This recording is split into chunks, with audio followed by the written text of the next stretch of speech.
Egyre jobban agaszt a lakatásom, hogy tűrtük a pénzen a nagy rakáson. Addig nekem most ez egy arcombaszás, hogy 35 millió egy garzon lakás. Ide Pesten, én csak ide estem, vidékig én nekem most csicsikesem, hogy a pesti lakás csak egy kicsegesem. A kávéfőzöm és hiteleztem, és spóroltam azt ki, igyekeztem, de aki nem én vagyok, azt kirekeztem. Úgyhogy iratkozz fel meg, donételj, mert az asztalra nem terem sok étel. És én fizetem az albit, fizetem a rezsimet, utálom a rezsimet, vettem az erzsimet, a szép kártyám, csak nyissátok újra a szénbányát, mert ideg van kint, ideg van benn, minden idegesít, és ez idegesít. Mit a sok shit, hogy a nélküled az ország himnusza, a parlament a nemzet cirkusza, és lerobbant az Orbán kis busza, meg minden tender is kusza.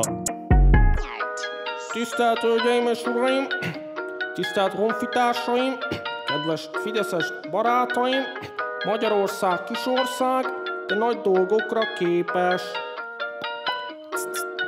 A magyarságom az furcsán fáj, mert meghúzódik mögötte a gyurcsányszál. Ha ideges vagy, akkor gyújtsál rá, az egész ország egy tócsán állja. Ez itt a keleti blokk, mi meg fele titok.